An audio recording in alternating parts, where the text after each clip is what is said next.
নমস্কার বন্ধুরা, ফের নিম্নচাপ সৃষ্টি হচ্ছে বঙ্গোপসাগরের বুকে। বৃষ্টির পূর্বাভাস কলকাতা সহ দক্ষিণবঙ্গের এই সমস্ত জেলাগুলিতে। তো কোন কোন জেলা সম্পূর্ণ আপডেট থাকছে এই ভিডিওটির মাধ্যমে। তো যারা আপনারা নতুন, অবশ্যই চ্যানেলটিকে সাবস্ক্রাইব করে পাশে থাকা বেল আইকনটি প্রেস করে দিন। আজকে সমস্ত আপডেট আপনাদের সাথে শেয়ার করব, শেষ পর্যন্ত ভিডিওটি দেখবেন। নিম্নচাপের প্রভাবে আগামী শনিবার, রবিবার, সোমবার দক্ষিণবঙ্গের জেলাগুলিতে বজ্রবিদ্যুৎ সহ বৃষ্টি হতে পারে। তো পুজো আগমনের মুহূর্তেই ভ্যাপসা গরম নিত্যসঙ্গী বাংলার মানুষের। সকাল হতে না হতেই চড়া রোদ ও ঝকঝকে নীল আকাশের দেখা মিলছে। বেলা বাড়তে বাড়তে রোদের তাপও বাড়ছে, একেবারে যেন হাঁসফাঁস অবস্থা।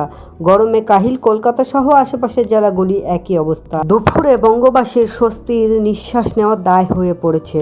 সকলের মনে এখন একটাই প্রশ্ন, কবে এই ভ্যাপসা গরম থেকে মুক্তি পাবে দক্ষিণবঙ্গবাসী। তো বন্ধুরা, আশার বাণী শুনিয়েছে কিন্তু আলিপুর আবহাওয়া দপ্তর।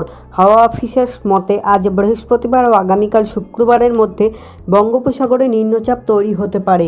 এই নিম্নচাপের প্রভাবে বৃষ্টিতে ভিজতে পারে কলকাতা সহ গোটা দক্ষিণবঙ্গবাসী। আলিপুর আবহাওয়া দপ্তরের লেটেস্ট আপডেট অনুযায়ী ইতিমধ্যেই ঘূর্ণাবর্ত তৈরি হয়েছে। এটি পশ্চিম ও মধ্য বঙ্গোপসাগরে গিয়ে নিম্নচাপে পরিণত হবে। এই প্রভাব আগামী শনিবার, রবিবার, সোমবার কলকাতা ও দক্ষিণবঙ্গের জেলাগুলিতে বজ্রবিদ্যুৎ সহ বৃষ্টির পূর্বাভাস রয়েছে। এছাড়া উত্তর ও দক্ষিণ চব্বিশ পরগনা, পূর্ব ও পশ্চিম মেদিনীপুর, ঝাড়গ্রামে ভারী বৃষ্টি হতে পারে। তো আপনারা কিন্তু বুঝতেই পারলেন, উত্তর ও দক্ষিণ চব্বিশ পরগনা, পূর্ব ও পশ্চিম মেদিনীপুর, ঝাড়গ্রামে কিন্তু ভারী বৃষ্টি হতে পারে।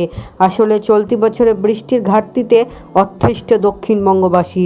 গোটা বছর জুড়ে এদিনের জন্যই ভারী বৃষ্টি হয়নি কলকাতাতেও, একদিনের জন্যেও। নিম্নচাপের দরুন কয়েকদিন আগে কিছুটা বৃষ্টি হলেও তা কিন্তু বৃষ্টির ঘাটতি মেটাতে পারেনি। ফলে দাবদাহে নাজেহাল হতে হচ্ছে দক্ষিণবঙ্গবাসীর। এই পরিস্থিতিতে নতুন করে নিম্নচাপ সৃষ্টি হয়েছে, আবারও কিছুদিন বৃষ্টি হতে পারে খানিকটা, জানিয়েছে হাওয়া অফিস। তো আপনারা কোন জেলা থেকে দেখছেন অবশ্যই কমেন্ট বক্সে কমেন্ট করেন। আপনাদের জেলার আপডেট নিয়ে অবশ্যই আমরা ভিডিও দেব। Thanks for watching.